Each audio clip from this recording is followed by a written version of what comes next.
What's going on? It's your boy Don Killuminati, back with another video. So today I want to talk about these silent haters, man. We got these silent haters all around us. You never know who hating on you, man. It's crazy because these people are deep down inside jealous. They jealous because they see the Most High is moving for you. You know what I'm saying? And I'm not saying focus on it too much, but stay aware, man. Be aware of your surroundings because it's usually the closest people to you, man. And it's crazy. That's why when you realize you're starting to become blessed, right? The Lord's starting up showing up blessings in your life. It's probably good to start. You don't necessarily have to remove the people from your life, but keep them at a distance. And what I mean that by, don't give them too much of your time. Don't spend too much time around them. You damn near can't even be friendly to them. They waiting for you to be friendly with them so they can sucker you, because they really don't like you at this point. I'm just keeping it 1,000. What I see, man, is real haters, man. Real hate. And if you're a blessed individual by the Most High, right, you will realize you experience these things more than just here and there in life. This thing happens often, you know, when we discover that certain individuals that's close to us are hating on us for whatever reasons. They're jealous of the blessings that God gives you completely.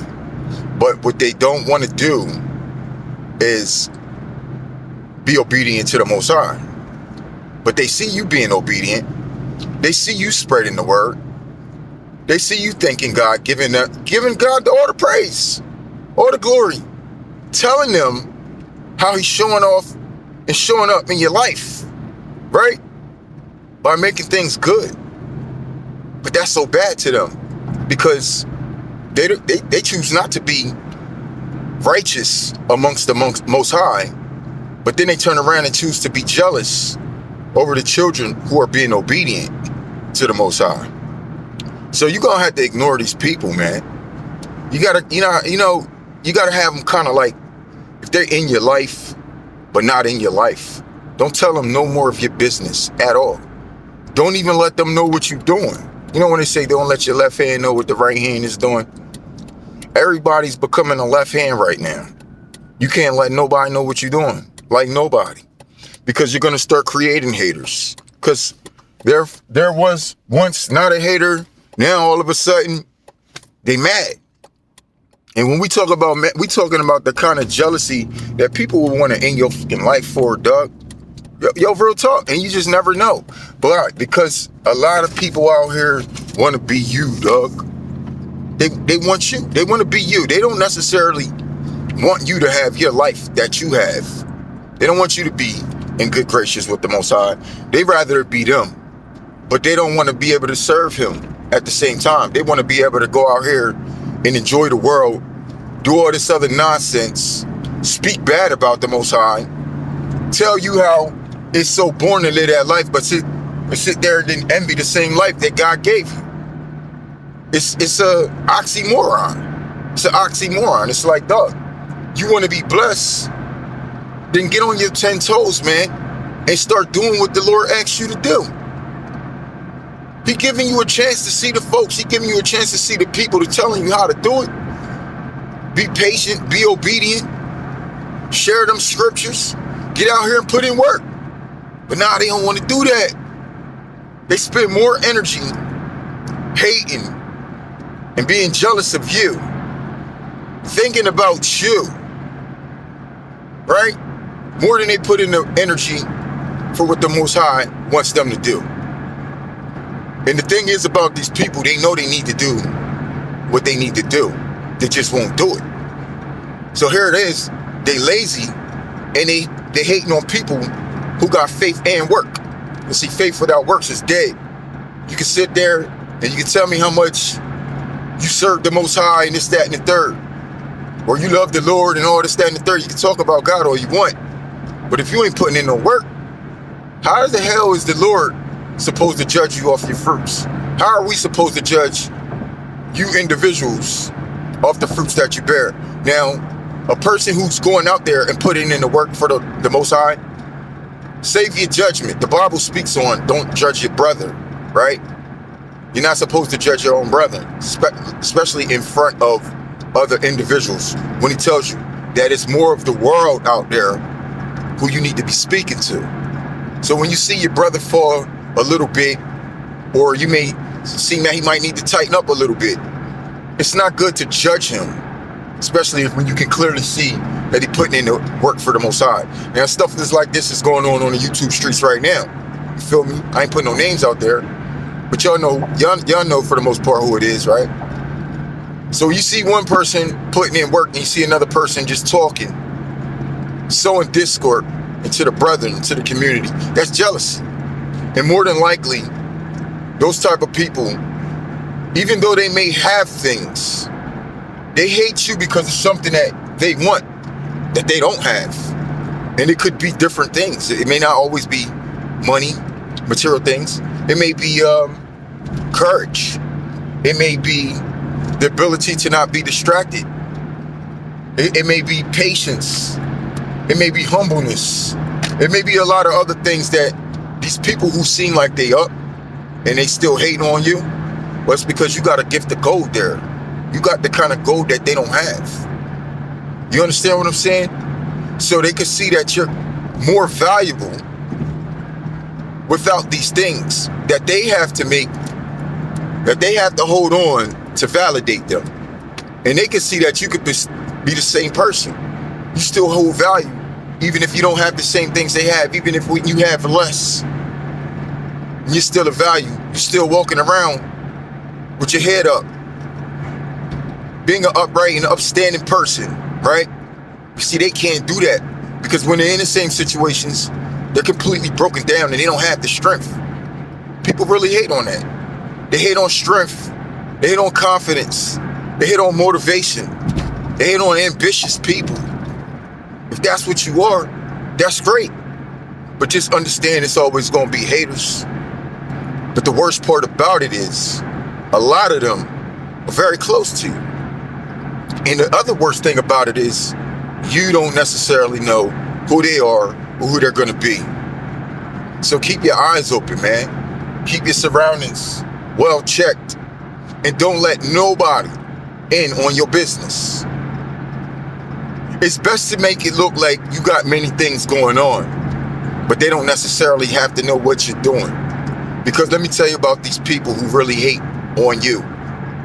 They tell you how good you're doing, how much they look up to you, and then they want to tell you they want to do the same thing you're doing. That's when you start, that's who you know who's really envious of you. Because they start speaking of, these are people, right? Say they never had their own business. You never had your own business. You pick up, you start a business, 2 months down the line, you're doing awesome. All of a sudden, everybody around you's talking about, oh, I was thinking about starting my own business too. And I was about to start my own business, and I was about to do that as well. It's like, no, the hell you wasn't. You want to do it now because I'm doing it. That doesn't mean that you looking up to me. That means you're setting yourself in position to become competition with me. Still another hater move. I seen this, dog. But let me tell you something. I seen this all throughout my life. Everything that I do, if it turns out well, they want to do it. Like, nigga, I can do anything. And I can turn it out well. It ain't what you do. It's how you do it. Right? But see, they think they you. And they think they could do what you do. And they think they could be blessed the way you're being blessed. You may start a painting company, I'll start a painting company. Nigga, at the end of the year, we ain't gonna have the same ish. We did not get the same customers. We did not have the same business. We did not paint the same walls. What made it different? God has given me favor to get high-end customers. What did the devil do for you? What did you do for yourself? You see what I'm saying? You starting to believe that the outcome that I have, you'll have it because you think you're doing the same thing as me. You're not doing the same thing as me. I don't give a damn what you bite. I don't care what I do. You pick up on that, you may do better than me. That's great, but I would never follow in your shadow. It's not something that I'm going to do. I'm not going to set you as the bar and say, that's my goal there. I have to try to beat that. Y'all people make me sick with this. Because setting that bar, using you to set the bar, they're using you as competition. That means every move they play is going to be against you, dog. They trying to, they call social engineering. When you work for, say, I work for Verizon, but now I'm on a leave for Verizon. I'm going to work for AT&T. I'm going to become a manager in that department just to gain some secrets to bring back to Verizon when I get back. That's social engineering. People get fired for that. You can even be arrested. You can be sued for it and everything, and they'll win. They'll win. Because see, there's contracts that you sign, and when you sign on that dotted line, there's certain things that you can and you can't do. See, the dotted lines when it comes to your folks is, see, we're supposed to be working together. You never try to branch off and become competition against me. I dealt with this shit in the drug game, dog. And it's disgusting.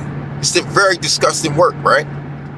When niggas be like, oh yeah, I can hustle for you and this, that, and the third, and you know what I mean, you put me on, I could bring you a lot of money, and you know what I mean, da-da-da-da-da-da-da. That's in the spring. By summertime, they done got up with their cousin, and now, you know what I'm saying, their only motivation is to do it because they saw you doing it. Now they trying to go for the same thing you going for. But guess what, y'all? Guess what? I seen this happen every single time. They couldn't do it. I don't give a damn if their cousin came in front of them 5 pounds. Guess what? They didn't know how to operate with those 5. They didn't know who to operate with.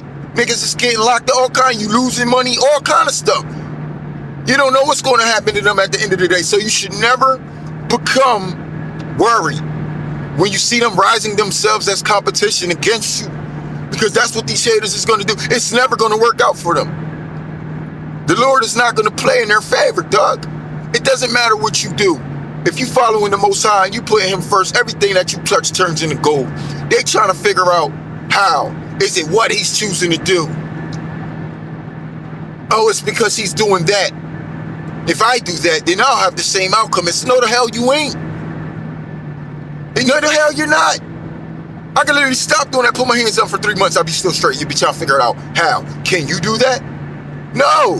Why? Because God is not, He's not favoring you right now. When you ain't being obedient, how are you going to get blessed? He told y'all that obedience was better than sacrifice, right? So when you're not being obedient, now you're sacrificing things that you could have had, that He could have blessed you with. You done became impatient, and you done stepped on God's toes, stepped on the blessings of your own toes that's in your way that He was setting for you, because you want an instant gratification, because you always see something else that you want and you gotta have because this person's doing it. Having too much focus on other people ain't gonna work out well for you. You ain't being obedient to the Most High. And then even focusing on those people who's constantly not looking up to you, because you think these people looking up to you, until you become successful. And then let's see how much they look up to your success. See, they like you when you're just doing it, but when you become successful at it, they hate you. And that's an instant gratification as well. Hello, have a good one. Because the hate comes instantly. It comes instantly. So this is what you got to do. You got to try to not, let's put it this way, floss your blessings too much. You see them back in the truck, right? I'm working. So I'm pretty divided when it comes to when you see me. If they see you and they see you active, they hate on that less than if they saw the success from you being active. Do you understand? So for the most part, when they see you, stay busy.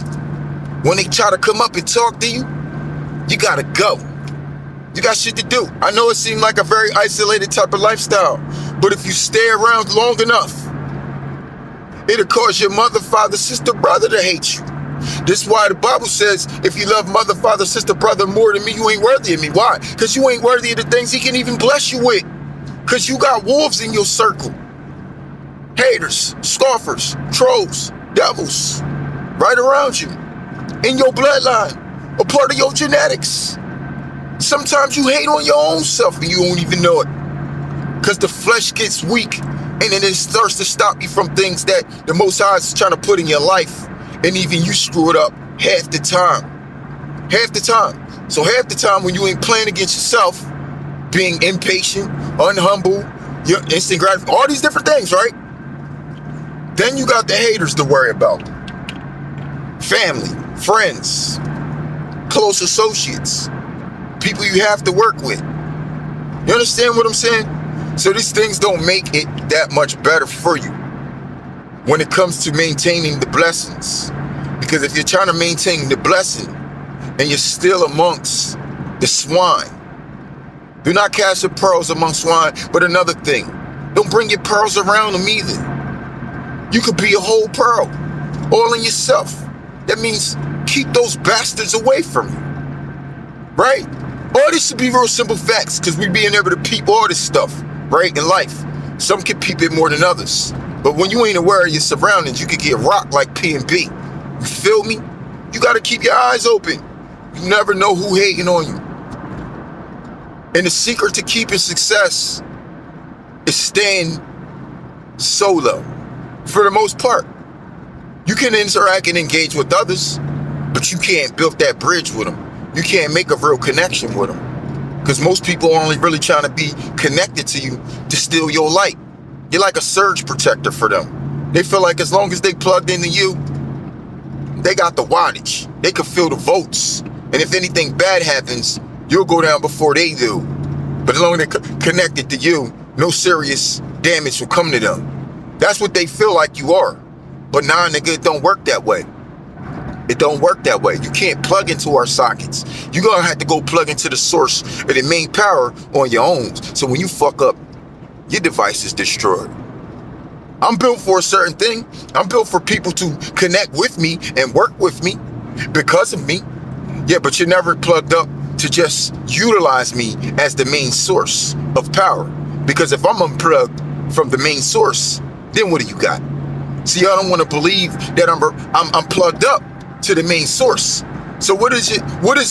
What's the relevance of you trying to plug in and connect with me if I ain't even connected to the source? If I'm unconnected to the source, you wouldn't want to be plugged in with me. Because you see, I'm getting this energy from somewhere, right? All right. So why you just won't plug in for yourself? See, that's that hater shit. You feel me? So yeah, man, we're going to keep rolling on this topic because I'm seeing a lot popping off and you know, I get a real antsy when it's time to discuss these things. You feel me? So yeah, man, stay ambitious, never anxious, man. Your boy Don Killuminati. Till next time, peace. One love.